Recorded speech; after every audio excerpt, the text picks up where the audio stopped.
So if you're wondering if I'll ever solo parent abroad again, it's definitely a no-no. If you have seen my previous video, you would think that my life is a bit of roses here. But I need to tell you exactly what happened, more of the behind the scenes and what really went down.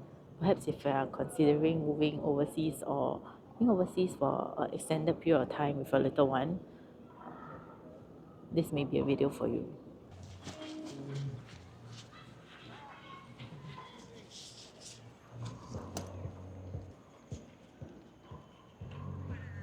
I think the rock is better. Come, let's do it the rock.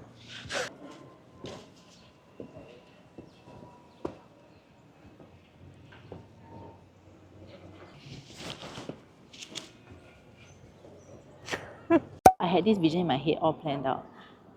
For example, going to the parks with my kids, museum visit, and living the life that you see in the NYC vlogs. Yeah, but that's not what actually happened. We came to the US for three reasons. First, Jingles needed to do some stuff at the West Coast. I wanted to visit my mom, and for my mom to meet my two kids. And we were exploring the idea of just moving here. So I was working Singapore hours when I'm here. So that means it's from 9 p.m. all the way to 6 a.m. New York time. And I have a baby that literally cries or need to be fed every 3 hours. Anyways, can you imagine me trying to work at wee hours in the night and then trying to be in a Zoom meeting with my client, and then you have a baby right there crying and wailing. It was hard to juggle, and I had to pause the meeting a few times just to cater to my kids' needs. Then, when work ended at 6 a.m., I will try to take a nap, probably for an hour or so, send my child to school, come back, crash for another couple of hours until lunchtime, where I will wake up, grab my lunch, and then prepare some food for the baby. And the whole day, I'll try to function as much as I can.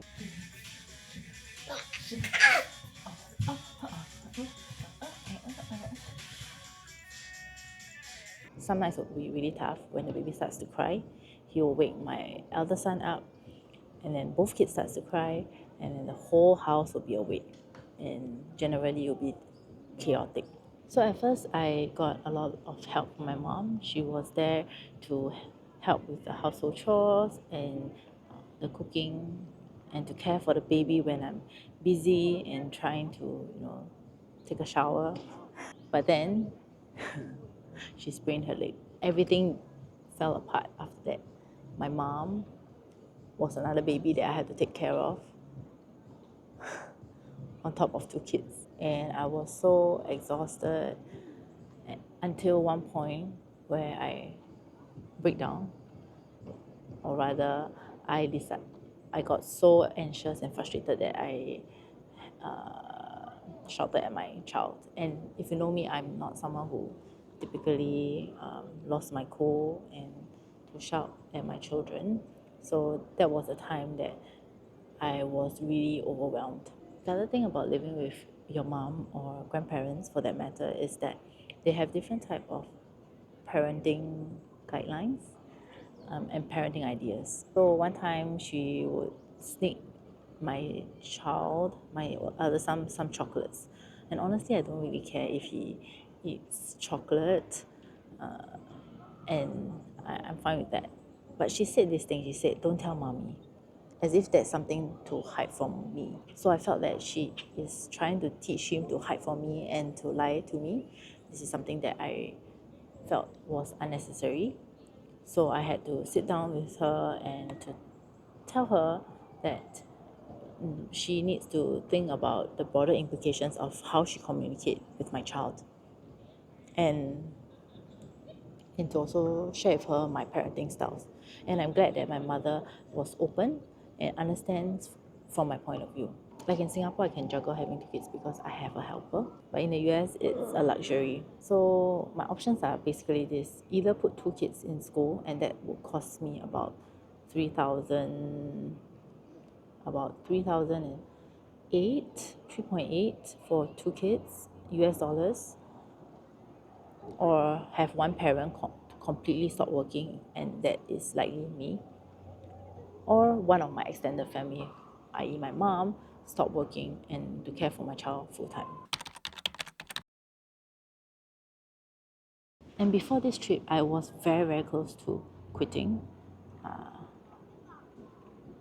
But my manager and my friend talked me out of it. They were like, don't make a permanent decision for a temporary one. And looking back, maybe I should have asked for unpaid leave instead, because in the midst of trying to be an amazing parent and to be amazing at my job, I became terrible at both. Are you okay, Lucian? Lucian, follow mama. Lucian.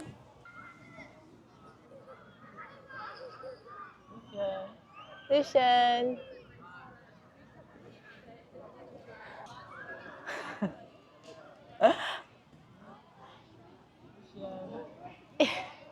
Why you wear his pants front to back ah? Yeah, it's wrong. Hello, parenting. Look, this is the back. Look at his back. Is this supposed to be the back? Like these two parts? And then the front. Jingles dressed the baby today.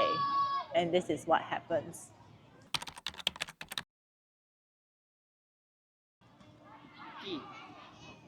Sure. Tell me about next time if you want to come for digital nomad. What are the conditions that need to be fulfilled? Enough money And when they're older. older, it's easier when they're older, maybe. When they're a bit more independent and not like crawling all around. And being able to sleep through the day Uh, or the night. But it's really expensive, to have both kids in childcare. yeah, 3.5K times 2. 3 point. Oh, in San Francisco, yeah. San But Francisco. the ones that we went attending here, it's about 1.9 Oh, so cheap. USD, huh? 2 kids is 3 point something, okay? SF is 3.5 USD per kid. Yeah, that's like my salary already. Like, it's not worth it to send 2 kids to school. You rather homeschool them at that point.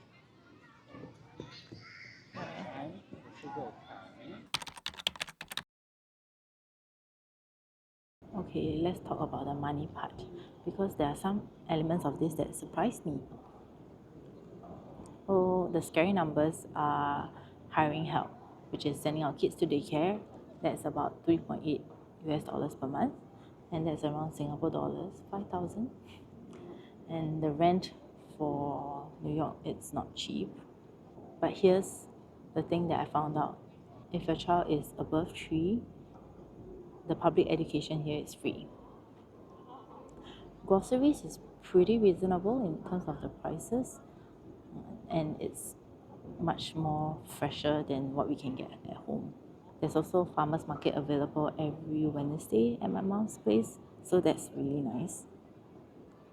And of course, there's a huge range of entertainment and activities that you can bring to your kids. It can be either the free parks, the free playground, or even like museums. So all these are super accessible and generally quite affordable. So the real question for us as a family is not whether can we afford living in New York City. It's more like, can we afford the way we want to live in New York City? So if you're keen to understand some costs of things in New York City versus Singapore, you can watch this other video. But here's the part where New York City has totally won me over. It's the neighborhood we live in. It's the vibes here. It's the energy that just being here is incredible.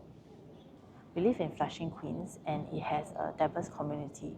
It is generally quite safe, and the food options are endless. And it takes about 20 minutes by train to Manhattan.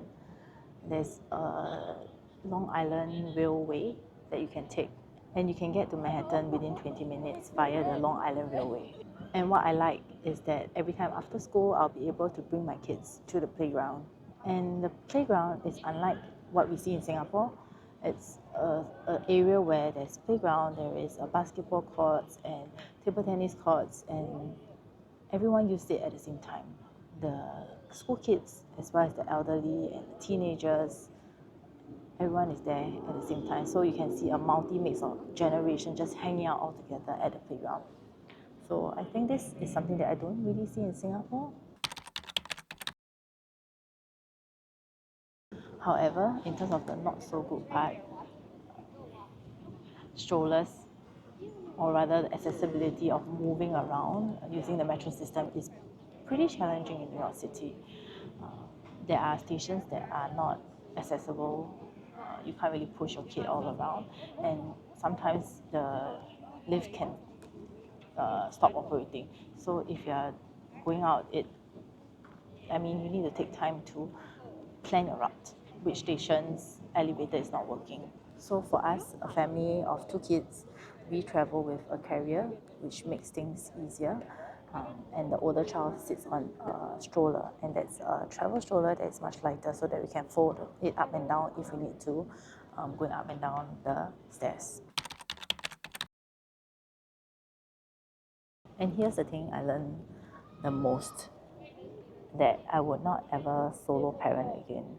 So the past month without Jingles, my husband, has been really tough, not just for me but also for the kids. The kids need their dad around, and I feel that parenting is supposed to be a teamwork.